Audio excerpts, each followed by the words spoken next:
Hi friends, welcome to Uma kitchen. இன்றைக்கி வந்து அத்திக்காய் துவையல் எப்படி பண்ணுறதுன்னு பார்க்க போகிறோம்.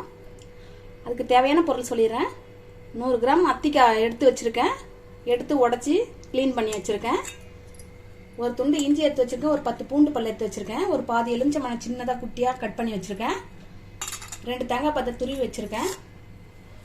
1 ஸ்பூன் சீரகம் எடுத்து வச்சுருக்கேன். 2 ஸ்பூன் கருப்பு உளுந்து எடுத்து வச்சுருக்கேன். ஒரு 10 காஞ்ச மிளகாய் எடுத்து வச்சுருக்கேன். கொஞ்சம் கருவேப்பிலை எடுத்து வச்சுருக்கேன். கொஞ்சம் தனியா எடுத்து வச்சுருக்கேன். தாளிக்கிறதுக்கு பெருங்காயம், கடுகு எடுத்து வச்சுருக்கேன். கருவேப்பிலை எடுத்து வச்சுருக்கேன். கொஞ்சம் நல்லெண்ணெய் எடுத்து வச்சுருக்கேன். இப்போ எப்படி செய்யுதுன்னு பார்க்கலாம். இப்போ கடாய் ஒரு அடுப்பில் வச்சுட்டு ஸ்டவ் ஆன் பண்ணிக்கிறேன்.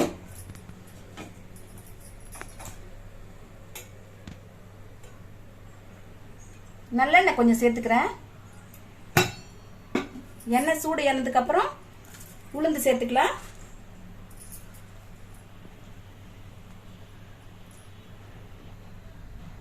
இப்போ எண்ணெய் சூடு ஏறிச்சு. இப்போ இந்த கருப்பு உளுந்து இதுல சேர்க்கிறேன்.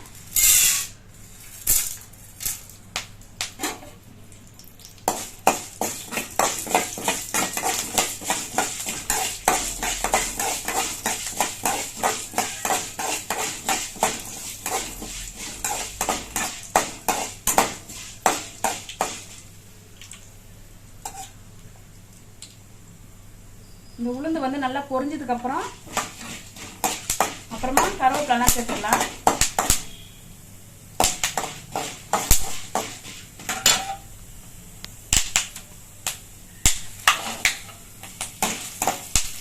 இப்போ இது எல்லாத்தையும் சேர்த்துறேன்.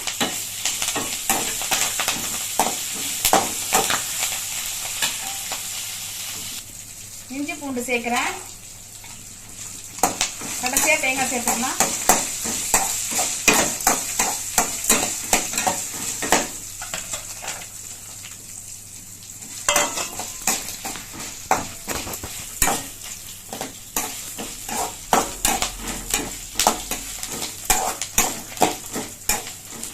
வந்து உடம்புக்கு ரொம்ப நல்லது.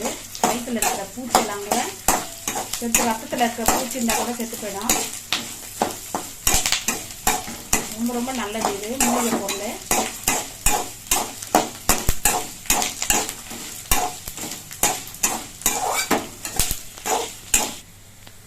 இப்போ இதெல்லாம் வதங்கிடுச்சு. இப்போ தேங்காய் சேர்த்துக்கலாம்.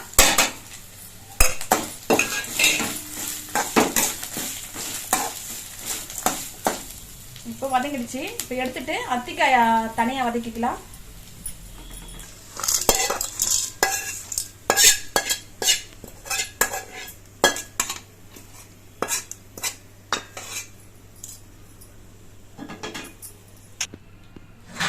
லைட்டா எண்ணெய் விட்டுக்கலாம்.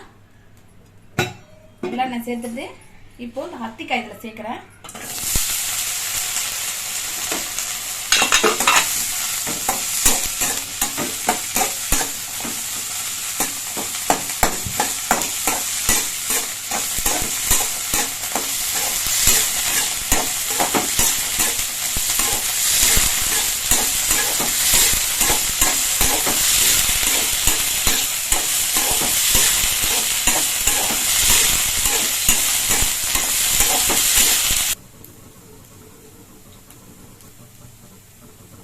அத்திக்காய் வதங்கிடுச்சு பாருங்க.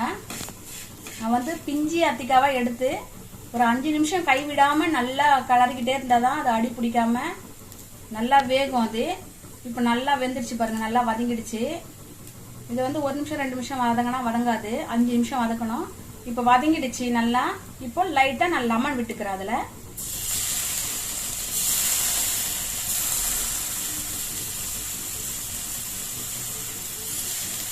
இப்போ வதங்கிடுச்சு. ஆஃப் பண்ணிக்கலாம். இப்போ எப்படி துவையல் செய்யுதுன்னு பார்க்கலாம்.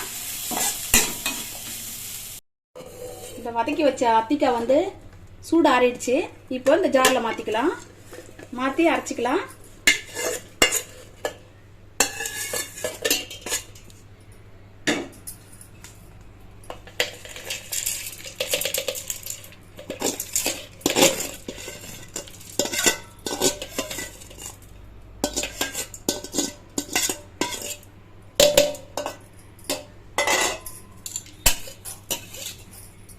இப்போ தேவையான அளவு உப்பு சேர்த்துக்கலாம்.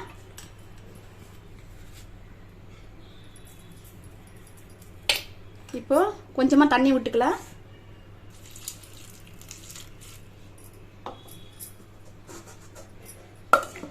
இப்போ அரைச்சி கொண்டு வரலாம்.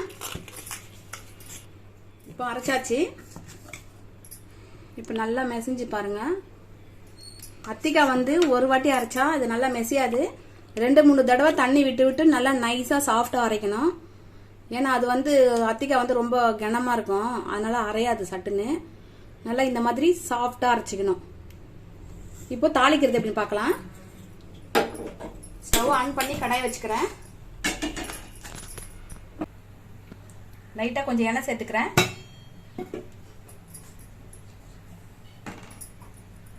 எண்ணெய் சூடு ஏறினவுடனே இப்போ கடுகு சேர்த்துக்கிறேன்.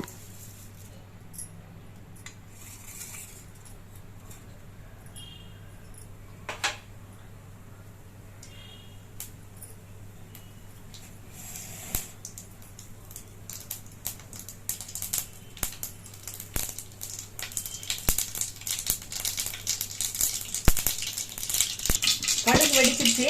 இப்போ கொஞ்சம் பெருங்காயம் சேர்த்துக்கலாம்.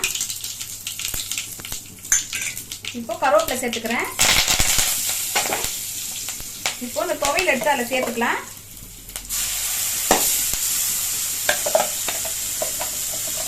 சாதம் சூடாக வடிச்சு கூட இந்த துவையலை போட்டு சாப்பிட்டா நல்லா டேஸ்டாக இருக்கும். உடம்புக்கு ரொம்ப ரொம்ப நல்லது. வயிற்றுல அல்சரு, புண்ணு இந்த மாதிரி இருந்தால் கூட சரியாயிடும். இந்த அத்திக்காய் அவ்வளோ நல்லது. அத்திக்காய் வந்து ஜூஸை கூட போட்டு குடிப்பாங்க பெருசு பெருசாக இருந்தால். இது வந்து நான் சின்ன பொடிசாக எடுத்து வச்சுருக்கேன். பிஞ்சி அத்திக்காய் பிஞ்சியாக இருந்தால் தான் துவையலுக்கு நல்லா இருக்கும். பெருசு பெருசாக எடுத்தால் கொட்டை கொட்டையாக இருக்கும் உள்ளலாம். அது சீக்கிரம் அரைப்படாது.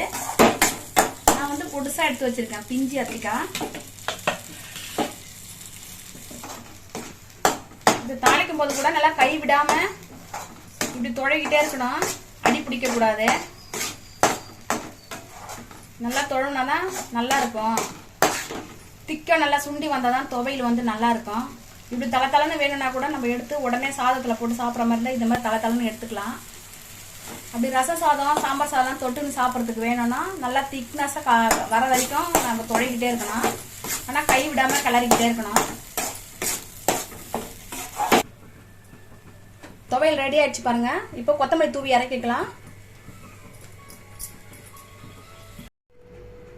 டேஸ்டான ருசியான அத்திக்காய் துவையல் ரெடி ஆயிடுச்சு பாருங்க. மறக்காம சப்ஸ்கிரைப் பண்ணுங்க, லைக் போடுங்க, ஷேர் பண்ணுங்க. வீட்டில் நீங்கள் ஒரு முறை ட்ரை பண்ணி பாருங்க. கண்டிப்பாக ரொம்ப டேஸ்டாகவே நல்லாவே இருக்கும்.